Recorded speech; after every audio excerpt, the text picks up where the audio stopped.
my name is François Tanguay-Renaud, and I'm the director of the Jack and May Nathanson Center on Transnational Human Rights, Crime, and Security, which is the main sponsor of this event today. And I was asked by the chief organizers, who I will name and thank a bit later on in my introductory remarks, to welcome you here this morning. So I thought, how should I introduce a conference like this? And I thought, well, let's reflect upon my own thoughts about corruption, or how it started impressing itself on me in my early adult life. Well, in my early adult life, I started spending quite a bit of time, as it happens, in South Asia. First, I spent some time in Pakistan. I was a law student at McGill, and I went there for an international human rights internship. And there I saw a country whose president until recently, Asif Zardari, who's late Benazir Bhutto's husband, was commonly known as, at the time, Mr. 10%, right? Because of the kind of colossal kickbacks that he would take on most governmental contracts as well as foreign aid. A country whose current prime minister, Nawaz Sharif, is actually not known to be much better. Indeed, many of the military coups that have punctuated the country's history have been, at least in part, justified on the basis that the civilian political leaders were actually extremely corrupt in their ways of handling the country. It was actually hindering the economy and the development of the country significantly. A few years later, I started going regularly to India to visit the woman who would ultimately become my wife. And there, actually, almost every day, I would pick up one of the leading newspapers, and I would read about yet another colossal, pervasive corruption scandal, often involving up to the top ministers, both at the states and the federal level. Corruption, as my actually incorruptible father-in-law once put it to me, is a way of life in India. Not much can be done without it. Now, I mention this to you because of how many times these international encounters led me, as a young adult, to think to myself, François, how lucky are you to live in Canada? A country where, well, the rule of law is allegedly more than just an aspirational statement in the Constitution. And corruption is generally not what guides public decision-making. Now, to be sure, I've never been known to be a naive guy. I generally know my facts, or at least when I speak about something, I try to find out about it. So, for example, as a good Québécois, I learned my history. I could talk to you at length about the not-so-distant era of Maurice Duplessis and his rule of Quebec by patronage. But I could also talk to you about Quebec's quiet revolution and about how it sought to shake the province out of its corrupt ways with some, I might say, resounding success. I could also talk to you about the watershed Canadian administrative law case of Ron Carelli and Duplessis, where the Supreme Court of Canada stood tall for the rule of law in the face of such corrupt ways. Of course, you might say, only a fool would ever seek to deny that in today's corporatist world, money and interest groups too often dictate the political agenda in Canada as elsewhere. Still, my law studies taught me that direct financial contributions to politicians and political parties are actually pretty tightly regulated in Canada. And at least in appearance, well, they seem tightly policed, sometimes after a bit of media invitation to do so. It's also the case that sections 119 to 125 of the Canadian Criminal Code as well say that the Corruption of Foreign Public Officials Act explicitly prohibit key forms of bribery, official frauds, corruption. In 2008, Canada even ratified the UN Convention Against Corruption. So all well and good, you might say.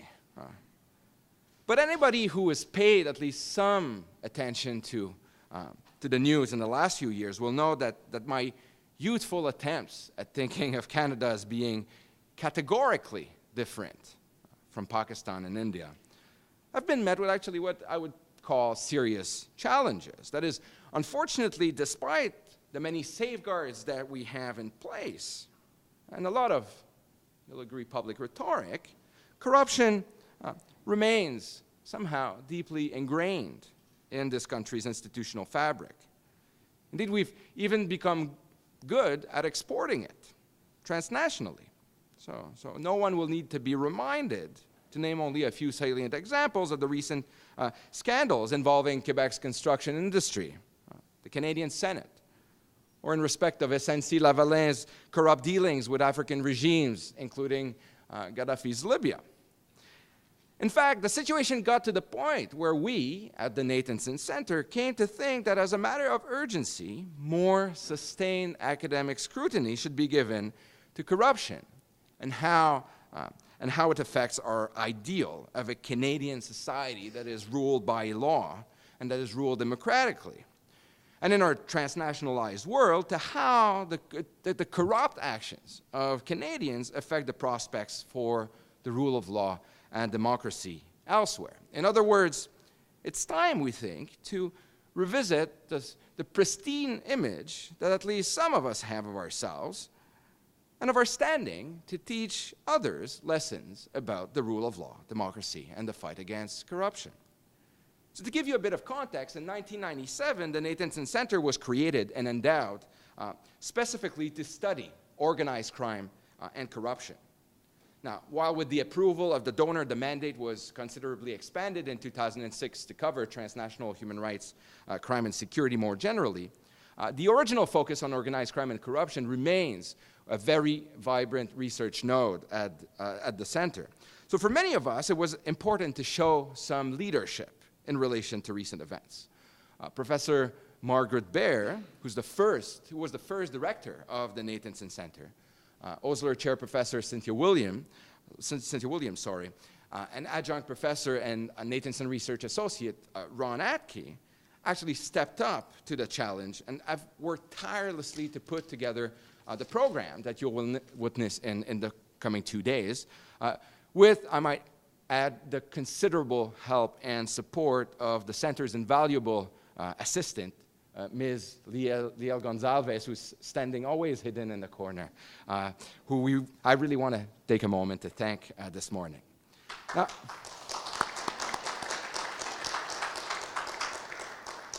I must say that the program and lineup are, I'm just a third party to this, are actually very impressive.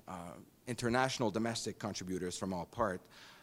And we hope that it will be conducive to serious reflection about the causes of and paths to solution to the subversive practice of corruption in the Canadian context and more generally. Now, this is a true public event to which we hope at least some policymakers and the wider public are going to pay some attention. And to this effect, I want to note that the conference will be video recorded and, in fact, will be posted on YouTube, as well as Osgoode's groundbreaking and brand new digital comments. We'll also have student note takers who will be hard at work to come up with a live record of the conference, and parts of the conference are actually going to be tweeted. We're very up with the days here at Osgoode, tweeted in real time. But most importantly, though, I think that the ambitions of this conference are that it will have a lasting impact. And so we've partnered with the Osgoode Hall Law Journal to ensure that many of the themes that are explored at the conference and many of the presentations that you will hear will actually find a permanent home and become publicly available in one of this country's premier legal publications, that is the Osgoode Hall Law Journal. And I'd like to thank here the editor-in-chief, Professor Stephen Wood, all the student editors for agreeing to play this important role. Now, Princeton legal and political moral philosopher Michael Walzer famously wrote that in some in extremis situations, public officials may be constrained to get their hands dirty, to disregard the deontological constraints that apply to their roles, and even to violate the law sometimes, given the genuine and thorny dilemmas that they're facing. Now, while this may be, Walzer never meant these situations to be more than highly exceptional, high-stakes situation. In his own terms, he often referred to them as supreme emergencies. Now, the fight against corruption is part of the greater fight to rein in exceptional thinking and cabin it under the predictable guidance of the rule of law. Now, how to go about doing so? Well, the next 2 days will hopefully hold some keys to answering this perennial and challenging question, which will obviously underlie all of our work. Now, Osgoode's dean, Lorne Sossin, is one who has built a career as a rule of law expert in the context of administrative law and broader public law. He's also been a longtime champion of fair, transparent, and accessible institutions of justice for all. So as such, he is ideally placed to launch this conference in the name of Osgoode Hall. And I would invite him to the podium to do just this. Thank you very much.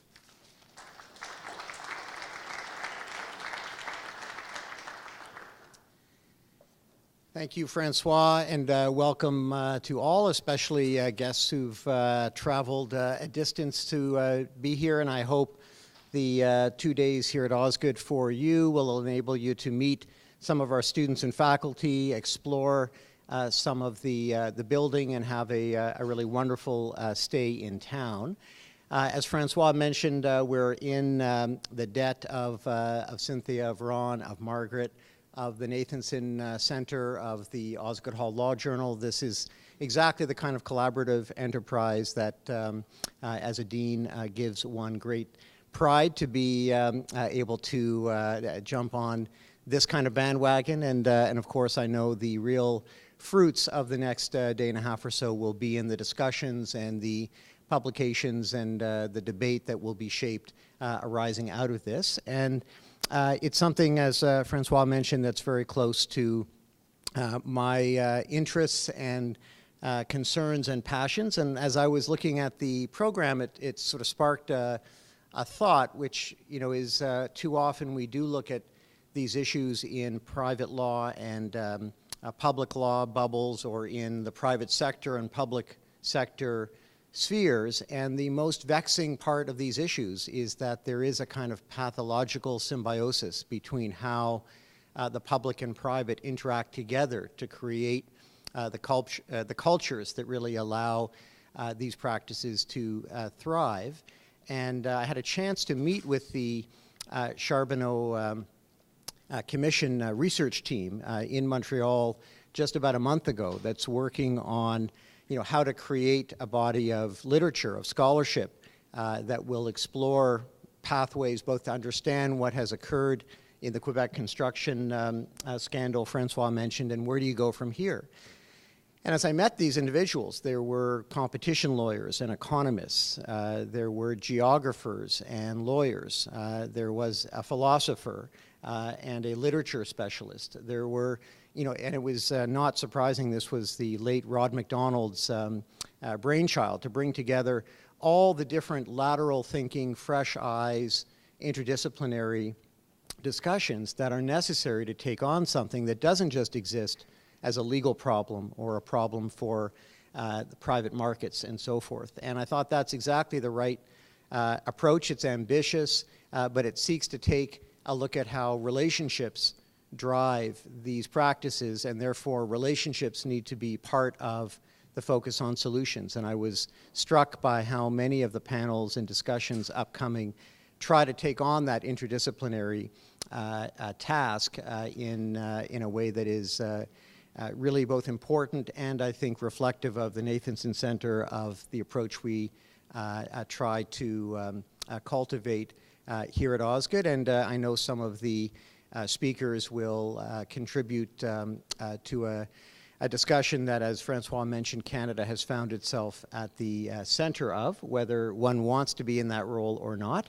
And we have these moments, Gomery and the sponsorship scandal may be another one, where there is a real opportunity to take a deep dive in how particular systems domestically work. And of course, we've seen internationally similar movements to start to explore what legislative or soft law, supranational, what kinds of mechanisms can make a real and lasting difference. So For personal, academic, professional, institutional reasons, it is really wonderful to be welcoming you. I'm looking forward to the discussions and again, hope that really important discussions arise from this that we continue in lots of different fora.